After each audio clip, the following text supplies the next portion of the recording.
नाज़रीन, आज 3 international matches हुए हैं। क्रिकेट की दुनिया में 3 इंटरनेशनल मैचेस हुए हैं। 6 टीमें आमने सामने हुई हैं।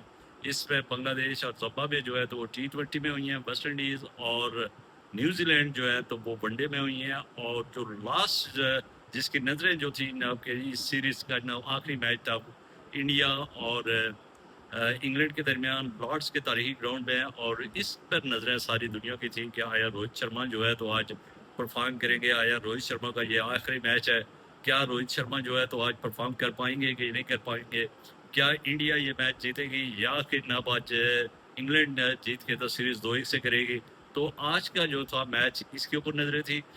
मैं इस मैच के ऊपर डिस्कस करने से पहले थोड़ा सा ना मैं बांग्लादेश और जिम्बाब्वे के ऊपर आपको बताता चलूं कि आज उसका जो आखिरी ओवर था उसके ऊपर डिस्कस करता हूँ। बाकी फिर बाद में इस वेस्ट इंडीज के मैच के ऊपर थोड़ा सा करेंगे और फिर इंडिया और इंग्लैंड के दरमियान जो आखिरी ओवर था उसमें इनको चाहिए थे ना। आज पहले बैटिंग करते हुए जिम्बाब्वे की टीम ने 143 स्कोर किया और उसको 144 रन चाहिए थे। बांग्लादेश की टीम को 144 रन चाहिए था। बांग्लादेश ने 19 ओवरों में 138 रन किए और उनके 4 खिलाड़ी आउट हुए। उनको लास्ट ओवर पे 6 रन चाहिए था। अब 6 रन थे तो लास्ट जो ओवर था वो ब्रैड एवंस का ओवर था। ब्रैड एवंस ने अपनी पहली गेंद के ऊपर उसको मुसद्दिक हुसैन ने 2 रन हासिल किए। अब 5 गेंदों के ऊपर 4 रन रह गए और जब 4 रन 5 गेंदों के ऊपर हुए तो ब्रैड एवंस की दूसरी गेंद के ऊपर मुसद्दिक हुसैन बोल्ड आउट हो गए। जैसे ही मुसद्दिक हुसैन आउट हुए तो जनाब सफीउद्दीन आए। सफीउद्दीन पहली गेंद के ऊपर उनकी तीसरी गेंद के ऊपर कैच आउट हो गए। बड़ा दिलचस्प सनसनीखेजी वहां पे पैदा हो गई। तमाशाइयों में जोश खरोश आ गया कि यके बाद दिगरी और हैट्रिक के ऊपर आ गया। और जब उसकी चौथी गेंद थी तो मेहदी हुसैन उसका सामना कर रहे थे। चौथी गेंद के ऊपर मेहदी हुसैन भी अल्बीडब्ल्यू आउट हो गए थे, ऑलमोस्ट आउट हो गए थे, लेकिन अंपायर ने वहां पे डेड बॉल देके वहां पे बदमाशी शुरू कर दी। अंपायर ने उस बॉल को बॉल ही नहीं दिया और डॉट बॉल दे दिया। अब डॉट बॉल की मैं भी बार बार देख रहा था, वहां से जो है तो थोड़ी सी बदमजगी हुई है। जिम्बाब्वियन खिलाड़ियों ने ना एहतजाज किया अंपायर के साथ और फिर बांग्लादेश के खिलाड़ी ने भी कोई जांच किया है कि भाई मेरा ना लेग बाई का शायद स्कोर था इसलिए ना वो अपना कर रहे थे। लेकिन ये है कि वहां पे जो है तो उसकी मुझे अब समझ अभी तक नहीं आई है, क्योंकि मैंने बार बार वीडियो देखी है कि आया उस बैट्समैन ने गेंद को खेला है या वो है पीछे हट गया था इसलिए डेड बॉल है। फिर मैंने ये भी देखा है कि अंपायर ने ना खा उसको रोका हुआ था हाथ करके कि भाई आप गेंद ना करें, वो भी ऐसी कोई चीज़ नहीं आई। तो अभी तक मुझे समझ नहीं आई है कि उसको डेड बॉल क्यों दिया गया। तो वहां से ये इसकी एक तो हैट्रिक, ब्रैड हेवंस की हैट्रिक बच गई है और उससे ये है कि थोड़ा सा ऑक्सीजन मिला है ना बांग्लादेश को कि जो जो यके बाद दिगरी उनकी दो खिलाड़ी आउट हो गए थे और फिर ये तीसरा अगर आउट हो जाता तो उनका ना मैच जीतना भी बड़ा मुश्किल हो जाना था। लेकिन फिर नेक्स्ट जो बॉल है उसको चूंकि बॉल को कंसिडर ही नहीं किया गया, फिर वो चौथी बॉल ही थी, उस पर मेहदी हसन ने 4 रन हासिल किए और जो बांग्लादेश जो है तो वो मैच जो है तो वो जीत गया है और 2-1 से सीरीज अपने नाम कर ली है। बांग्लादेश यहाँ पे टेस्ट सीरीज आ रहा है ना, वंस एक इनिंग से आ रहा है। फिर वनडे जो है सीरीज वो भी हार गया था और ये जो है ना T20 सीरीज फिर ये अल्लाह अल्लाह करके तो ये वापस ना कम बैक किया इन्होंने और ये सीरीज अपने नाम की है। और लेकिन इसमें जो है तो ब्रैड एवंस जो है तो वो मुतमईन नहीं थे। वो बाद में जांच करते रहे, बाद में भी उन्होंने जब मैच के बाद जब चौका लग चुका था उसके बाद वो बांग्लादेशी खिलाड़ियों के साथ भी उलझ रहे थे और इंतहाई मायूसी के आलम में वो वापस पवेलियन की तरफ लौटे। तो ये था बांग्लादेश और जिम्बाब्वे का सिनेरियो। और इस वक्त जो मैं अब वीडियो रिकॉर्ड कर रहा हूँ तो अब वेस्ट इंडीज़ जो है तो वेस्ट इंडीज़ और न्यूजीलैंड के दरमियान जो मैच हुए थे ये 3 मैच इससे पहले हो चुके हैं। 5 मैचों की ये सीरीज़ है और उसमें न्यूजीलैंड 2-1 से सीरीज़ में लीड किए हुए है। आज जो है ये चौथा मैच है। चौथा मैच में वेस्ट इंडीज़ ने पहले बैटिंग करते हुए 188 स्कोर किया है। अब 189 रन करना है न्यूजीलैंड की टीम है। न्यूजीलैंड के लास्ट जो इस वक्त मैं वीडियो कर रहा हूँ और इस वक्त उनके 70 के ऊपर 3 खिलाड़ी आउट हैं। जंपमैन और रैथम जो है तो वो क्रीज के ऊपर मौजूद है। तो अब ये देखना है कि आज अगर न्यूजीलैंड ये टारगेट अबूर कर लेता है तो फिर ये सीरीज अपने नाम कर लेंगे और फिर 3-1 से ये सीरीज अपने नाम करेंगे। लेकिन अगर आज रिस्ट्रिक्ट करके 188 के ऊपर वेस्ट इंडीज़ को उससे पहले ना रिस्ट्रिक्ट करके और उनको आउट करके वेस्ट इंडियन बॉलर्स, तो फिर जो है तो वो सीरीज 2-2 से लेवल हो जाएगी और फिर पांचवा मैच जो है तो वो डिसाइड करेगा कि कौन सी टीम जो है तो वो ये सीरीज जीती है। अब आते हैं इंडिया और इंग्लैंड के दरमियान जो मैच है इसके ऊपर, और उसमें थोड़ा सा ना बैकग्राउंड पे भी जाएंगे ना इंडिया के, लेकिन पहले ना मैच के कि और टॉस जीत के तो इंग्लैंड ने बैटिंग का फैसला किया और इंग्लैंड ने 387 स्कोर किया। आज लॉर्ड्स का तारीख का सबसे हाईएस्ट टोटल ना आज इंग्लैंड ने किया। और यहाँ पे मुझे इंडियन जो है तो इंडियन बॉलर्स जो हैं आज बुमराह के बगैर खासे कमजोर नजर आए।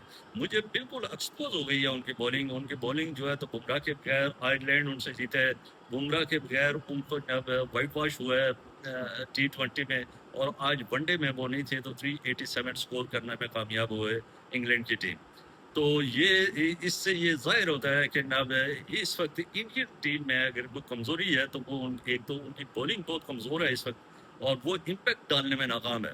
और उसके बाद अगर कोई है तो उनकी बैटिंग है, बैटिंग में कौन कौन सी खामियां हैं ये मैं बाद में डिस्कस करूंगा। पहले जो है तो मैं इंग्लैंड की बैटिंग के ऊपर कहता हूँ कि आज इंग्लैंड की बैटिंग ने बड़ी जबरदस्त बैटिंग की है उनके बैटर्स ने, ओपनर्स ने स्पेशली, और 192 रन की पार्टनरशिप इन दोनों खिलाड़ियों के दरमियान हुई है। 192 रन्स के ऊपर उनकी पहली विकेट गिरी है और वो आउट होने वाले खिलाड़ी हैं बेथल, और बेथल जो है तो उन्होंने 91 स्कोर किया, तो 192 के ऊपर उनकी पहली विकेट गिरी है। उनकी दूसरी विकेट 293 के ऊपर गिरी है, और दूसरी विकेट कौन से आउट हुए? बेन डकेट आउट हुए 141 रन बनाकर आउट हुए। इससे पहले इस ग्राउंड के ऊपर सबसे हाईएस्ट स्कोर जो था वनडे में वो 138 स्कोर नॉट आउट था विवियन रिचर्ड्स का, सर विवियन रिचर्ड्स का था, और वो 79 के वर्ल्ड कप के फाइनल में उन्होंने ये स्कोर किया था। और 79 के बाद आज 2026 में जाके तो वो रिकॉर्ड जो है तो वो तोड़ा है बेन डकेट ने, 141 रन बनाकर वो आउट हुए। और उसके बाद जो है तो आज एक और चीज के नाम इस सीरीज में देखने को मिली है कि रूट को जो है तो कोई भी बॉलर जो है इंडियन बॉलर आउट करने में नाकाम रहा है। रूट ने तीनों मैचों में नाम सेंचुरियां स्कोर की हैं, लेकिन इसको आउट कोई बॉलर नहीं कर सका। पहले वनडे में इसने 76 रन किए, नॉट आउट किया, दूसरे में 99 रन नॉट आउट किया, और तीसरे में आज के जो मैच में 74 रन नॉट आउट किया। ये भी एक हिस्ट्री है कि इंडियन बॉलर्स जो है बिल्कुल बेबस नजर आए रूट के सामने। तो इस मजमूई तौर पर रूट ने ना बड़ी ज़बरदस्त कंट्रीब्यूशन तीनों मैचों में की है, और इसकी कंट्रीब्यूशन के साथ साथ डक्कट और बेथल और फिर स्पेशली जो इम्पैक्ट डाला है ना, जो लास्ट 13 गेंद का सामना किया है बटलर ने, बहुत ही खूबसूरत इनिंग्स खेली है बटलर ने, और बटलर ने 13 गेंदों पर 41 रन नॉट आउट किया, और उसकी बदौलत जो है तो 387 स्कोर बना। जब 387 स्कोर बना तो ऐसा लग रहा था कि मैच जो है तो ये तो वन साइडेड चला गया है और इंडिया ये मैच इजीली हार जाएगा। लेकिन इंडिया ने जब अपनी बैटिंग शुरू की तो रोहित शर्मा और शुभमन गिल ने भी बिल्कुल उसी तरह कंटिन्यू किया जिस तरह ना उनके बैट्समैनों ने, दोनों ओपनर्स ने किया, और 147 रन तक इनकी पार्टनरशिप रही है। बड़ी अच्छी पार्टनरशिप थी इस वक्त, और वहां पे 77 रन बना के शुभमन गिल आउट हुए। उसके बाद रोहित शर्मा और विराट कोहली के दरमियान पार्टनरशिप रही है, और 261 रन 62 रन के ऊपर जो है ना 263 सॉरी, उसके ऊपर जो रोहित शर्मा जाके आउट हुए। जैसे रोहित शर्मा आउट हुए तो उसके बाद जो है तो ना टीम गिरनी शुरू हो गई है। फिर वही ना वो T20 के खिलाड़ी आ गए, ईशान किशन ना नाकाम हुआ है, फिर श्रेयस अय्यर नाकाम हुआ है, के राहुल नाकाम हुआ है, अक्षर पटेल नाकाम हुआ है, और उस नाकामी का नतीजा ये हुआ कि टीम ही ना बैठ गई है। और ये टीम का अगर ये तीन खिलाड़ी ना, यानी रोहित शर्मा, विराट कोहली और शुभमन गिल, ये तीन ऐसे वनडे के प्लेयर हैं, इन तीनों की परफॉर्मेंस। अब विराट कोहली ने जो रोहित शर्मा है, इसने ना Vivian Richard, sir Vivian Richard का रिकॉर्ड आज बराबर किया। उसने अब जवाब में ऐसा लग रहा था कि 138 स्कोर किया, तो ऐसा लग रहा था कि ये आज डक्कट ने 141 किया है, ये उससे ऊपर चले जाएंगे। लेकिन 138 रन के ऊपर ये बेथल ने इन्हें बोल्ड किया, और जब बेथल ने इन्हें बोल्ड किया उसके बाद टर्निंग हो गई है। उसके बाद चूंकि अब एक साइड पे तो विराट कोहली था, दूसरी साइड पे कोई भी नहीं नजर आ रहा था।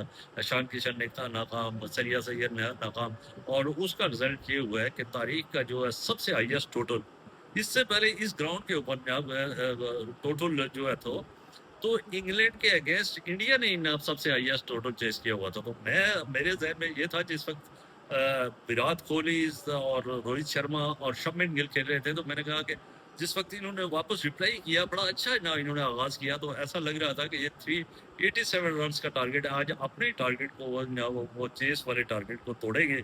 लेकिन बदकिस्मती के साथ कि इनके बाकी दीगर बैट्समैन मिडिल ऑर्डर और लोअर ऑर्डर जो है तो उन्होंने वो साथ नहीं दिया, और जो 27 रन से ये मैच इंडिया हार गया है। और इसमें इससे पहले 2002 में जो है तो 326 रन का टारगेट जो है तो इन्होंने चेज किया था 8 विकेटों के नुकसान पर, लेकिन उसमें सबसे बड़ी जो है पार्टनरशिप 121 रन की कैफ की और युवराज सिंह की थी, जिसकी वजह से वो 326 रन का टारगेट चेज किया था। तो आज जो थी शुभमन गिल की थी, रोहित शर्मा की थी और विराट कोहली की थी, लेकिन उसके बाद जो है तो कोई पार्टनरशिप हुई नहीं है, ना किसी ने ना उनका साथ ही नहीं दिया, और 27 रन से ये मैच जो है तो इंडिया हार गया, और इंडिया का ये मैच हारने के साथ साथ सीरीज भी हार गया। तो ये तीसरी सीरीज है इनकी नब, चूंकि नब अब मैं इसलिए कह रहा था कि थोड़ा सा इसकी बैकग्राउंड हिस्ट्री पर मैं जाऊंगा कि ये वो टीम है जो 2023 का वनडे की फाइनलिस्ट है और फाइनल में जाके आ रही थी। 2024 की T20 की चैंपियन है, 2025 की चैंपियन ट्रॉफी की चैंपियन है। आईसीसी इवेंट देखें, ये 2-3 जहां इवेंट है, 4 इवेंट 2023 से लेकर 26 तक 3 इवेंट इस टीम ने जीते हैं। यानी 2026 की नब T20 का इवेंट नाम इन्होंने अपने नाम किया है, 2024 का T20 का, 2025 की चैंपियन ट्रॉफी, 2023 का फाइनल। और वो टीम जैसे ही ना उस वक्त राहुल द्रविड़ जो थे इनके कोच थे, और उस टीम को इसको एक यकजा किया था, इन खिलाड़ियों को बैक कर रहे थे, खिलाड़ियों को कॉन्फिडेंस दे रहे थे। अब ये कॉन्फिडेंस इनका लूज क्यों हुआ है, एकदम क्यों लूज हुआ, और सोचने का मुकाम है कि ये वही टीम है ना जो जो लास्ट 16 सीरीज में ना ये सीरीज कोई नहीं आ रही थी, मैच तो हार जाती थी लेकिन सीरीज कोई नहीं आ रही थी। और फिर ये 2024 के वर्ल्ड कप में, T20 वर्ल्ड कप में एक भी मैच नहीं आ रही, चैंपियन ट्रॉफी में एक भी मैच नहीं आ रही है, 2026 में सिर्फ एक मैच आ रही है T20 में। और उसकी ये हालत है, जो कि गौतम गंभीर बाद में आ गए थे, तो उसकी ये हालत है कि उस वक्त वो उसने तो वर्क किया है ना राहुल द्रविड़ ने, और इस टीम को बनाया है। अब ये तोड़ने में ज़ाहिर टूटती एकदम तो नहीं है ना, वो बड़े बड़े खिलाड़ियों को निकालते हैं, उनको कॉन्फिडेंस नहीं देते, उनको उखाड़ पिछाड़ करते हैं, तो उसकी वजह से ये डिस्टर्बेंस होती है। और इस वक्त जो है सूरत हाल ये है कि आयरलैंड से वाइट वॉश, फिर ना इंग्लैंड से वाइट वॉश, और अब जो है तो ना इंग्लैंड से ना सीरीज भी 2-1 से ना हार गए हैं वनडे की, T20 की वाइट वॉश हो गए हैं, आयरलैंड से वाइट वॉश, और इस वक्त ये तो ये एक सोचने का मुकाम है इंग्लैंड की जो है, इंडिया की जो है, तो इस वक्त जो कमजोरियां सामने आई हैं इस सीरीज में, एक तो इनकी बॉलिंग अटैक बुमराह के बगैर बहुत ही कमजोर बॉलिंग अटैक, और इसके ऊपर इनकी बहुत ही ज्यादा वर्किंग की जरूरत है। 2027 का वर्ल्ड कप अगर खेलना है तो इनको इसके ऊपर वर्किंग करने की जरूरत है। उसके बाद मेरे नजर में ना, मैं अपनी ओपिनियन दे रहा हूँ, और उसके अलावा अगर इन्होंने अब खेलना है ना 2027 वर्ल्ड कप में ना, तो बाकी बैट्समैनों को भी कॉन्फिडेंस देने की जरूरत है। अब मेरा जो जहाँ तक अंदाजा है कि रोहित शर्मा जो है तो वो परफॉर्म कर रहा है। अब इनकी इनकी ये है कि ये जो सिलेक्टर है या ये जो गौतम गंभीर है, अब ये रोहित शर्मा से ना वो विराट कोहली से बात ही नहीं कर रहे हैं, सुनने में आ रहा है। तो जब इस किस्म का टेंस माहौल होगा तो उसमें खिलाड़ी क्या परफॉर्म करेंगे। अब रोहित शर्मा को कॉन्फिडेंस नहीं दिया जा रहा है, विराट कोहली जैसे बड़े खिलाड़ी को कॉन्फिडेंस नहीं दिया जा रहा है, और कई इनके लिए हो सकता है दुआएं कर रहे हो कि यार ये नाकाम हो तो हम इनकी जगह पे दूसरे खिलाड़ियों को ना डाल दिया जाए ना, तो इसलिए ना इनके अंदर वो कॉन्फिडेंस नहीं है। अब इस टीम के खिलाड़ियों को इतने बड़े बड़े लीजेंड 2 स्टार हैं उनके, और इनको अगर आप कॉन्फिडेंस ही नहीं देंगे तो रिजल्ट फिर आपका क्या आना है। तो एक तो आपने अपने खिलाड़ियों को कॉन्फिडेंस, और दूसरा ये है कि ये T20 वाले खिलाड़ी को के पास सलाहियत खिलाड़ी है, सारी चीज़ है, लेकिन इनको भी ना कि भाई क्रिकेट की सूझबूझ का इतना पता होना चाहिए कि हमारे जो टीचर्स हैं इनसे सीखने का ना इनको पता होना चाहिए कि भाई हमने ये एक टीम एक सेट करके ना देती है, एक प्लेटफॉर्म सेट करती है, तो उस पे हमने कैसे आगे ना परफॉर्म करना है और टारगेट को अचीव करना है ना, ये इनके अंदर एक खामियां नजर आ रही हैं बैटिंग के हवाले से कि इनका मिडिल ऑर्डर नहीं चल रहा है, लोअर ऑर्डर नहीं चल रहा है, बॉलिंग इनकी बुमराह के बगैर नहीं है, सराज को इन्होंने आउट कर दिया, मोहम्मद शामी को इसको नहीं खिलाया जा रहा। तो ये अगाड़ छाड़ जो है तो इसने इस क्रिकेट को भी खासा ना डैमेज कर दिया है। और इंडिया इस वक्त जनाब तगदो में मसरूफ़ है कि किसी न किसी तरीके के साथ हम सीरीज़ जीतें। अब वो ज़िम्बाब्वे के दौरे में जाएगी, ज़ाहिर है ना, जब टीमें ना इस तरह ना उनका रिज़ल्ट आना शुरू हो जाए तो फिर वो थोड़ी-सी निस्बतन कमज़ोर टीमों के पास जाती हैं। वहाँ फ्लैट पिचों के ऊपर अपनी परफ़ॉर्मेंस देंगी, थोड़ा-सा कॉन्फिडेंस वाह-वाह हो जाएगा, लेकिन अब वो वाह-वाह रिज़ल्ट नहीं देगा जनाब, चूँकि ये जो वर्ल्ड कप है तो ये जनाब साउथ अफ्रीका में हो रहा है, तो इसमें आपको परफॉर्म ही करके जनाब जीतना होगा, तो उसके ऊपर वर्किंग की ज़रूरत है। अब देखना ये है कि ना आने वाले दिन में आया ये ज़िम्बाब्वे से भी शिकस्त से दो-चार होंगे, चूँकि जिस तरह इनका कॉन्फिडेंस इस वक़्त बहुत नज़र आ रहा है, मुझे नहीं लग रहा है कि जनाब ज़िम्बाब्वे से ये ईज़िली जनाब जीत जाएँगे। अब मुझे दीजिए इजाज़त, खुश रहिए, आबाद रहिए और इस चैनल के साथ जुड़े रहिए। इसका मकसद है सब्सक्राइब करें, बेल आइकन को क्लिक करें, ताकि जो भी नई वीडियो है वो बर वक़्त आप तक पहुँचे। अल्लाह हाफ़िज़, शुक्रिया।